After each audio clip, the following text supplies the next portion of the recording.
Hello, I'm Bradley James, and that was my thumb in the shop. And I'm standing outside of the Tricycle Theatre. I'm about to talk about a very clever scheme called A Night Less Ordinary. So let's go in. The idea of the audience and the cast sort of giving that energy back and forth makes it a very interactive experience, because you can't really do that when you're watching something on screen, because the performance has already been given, the energy levels have been set, and it won't alter with regards to how the audience feels about it. When you're here and the atmosphere that theatres create is all around you, it's just something. I'd like to avoid using the word magical, but I think that's kind of a very good word for it. I can't think of, there's a mystery to it, and no, let's go with it, magical.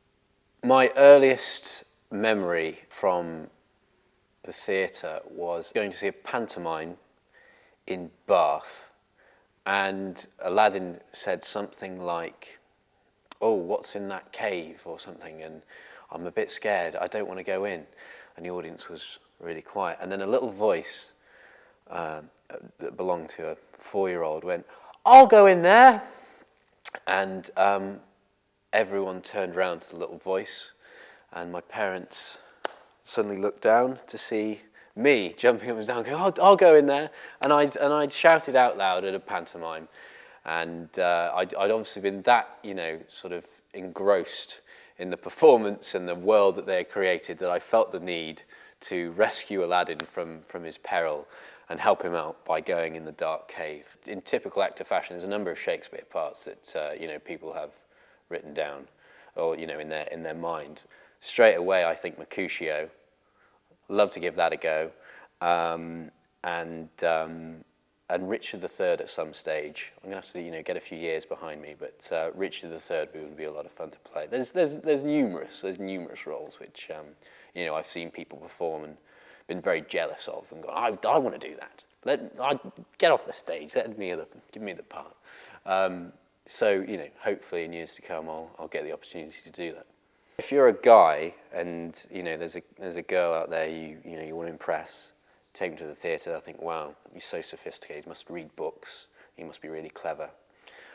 If you're a girl, you'll get a guy going, oh, what theatre, come on, just drag him along, because while outwardly he'll be going, I can't believe I'm here, watching a play, inwardly he'll be like, oh my God, this is the greatest thing I've ever seen in my life, but I can't really admit to it because I'll betray my manly exterior.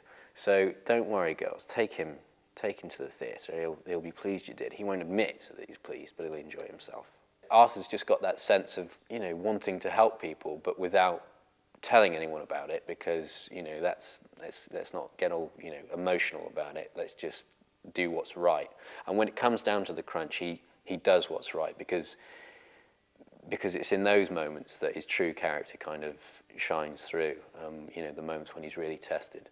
And I think that's probably the best thing about him is in the crisis, he's kind of the man who you want to be helping you out.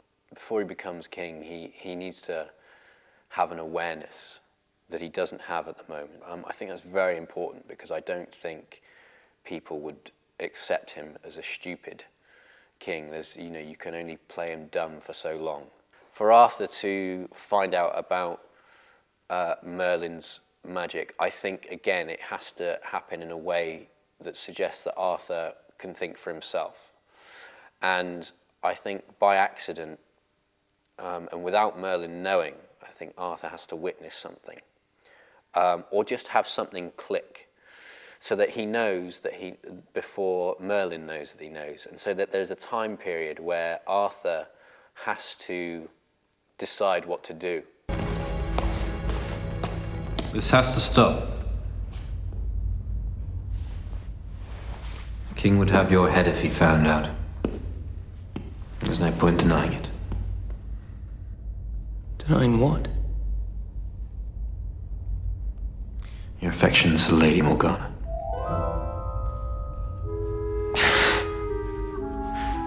Right.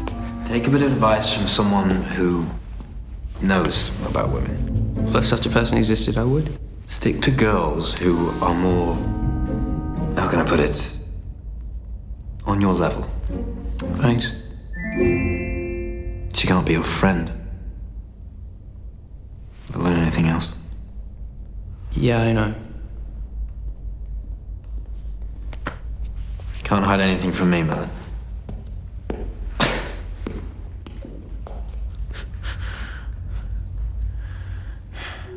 Wouldn't dream of it.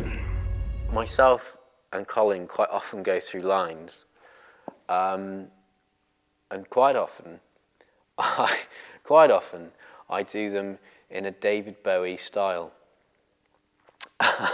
Because when I was younger, I used to watch the film The Labyrinth a lot. Whenever I went to my aunt and uncle's, they had a copy of The Labyrinth, and I loved that film. And I'd say lines like, Hoggle, if she kisses you, I'll throw you head first into the bog of eternal stench, or something.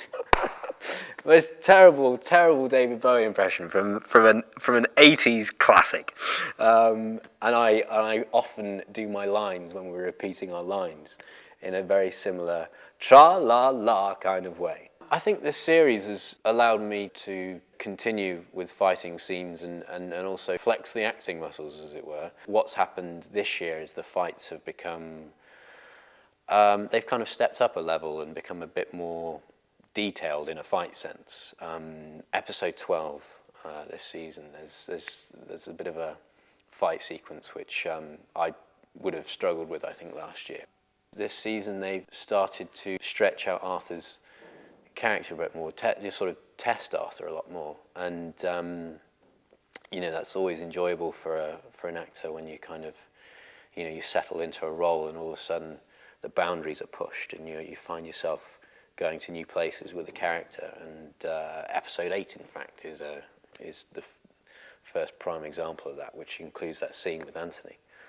This scene was testing because it took out a big part of the day, and there was very sort of extreme emotions on both characters' parts, and certainly for Arthur, because his mum's dead, so it's a bit of a subject matter that has a lot of resonance with him.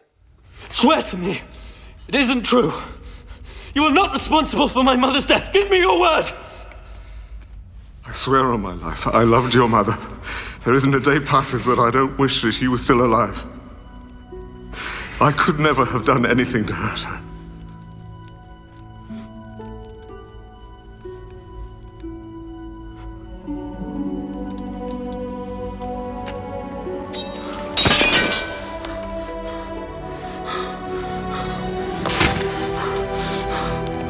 Yes, you mean more to me than anything. I'm sorry. You are not to blame.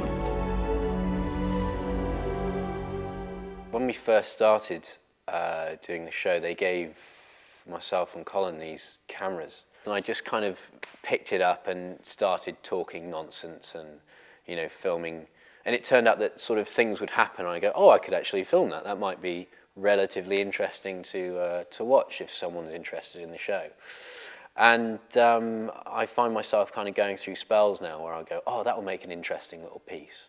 Let's film Colin doing something stupid, or the pair of us singing You're the Voice by John Farnham, or something ridiculous. Some nutter is giving out tickets for free, which doesn't make any sense to me. But, you know, take advantage of it, because there aren't too many nutcases who give away free tickets for theatre, so get involved.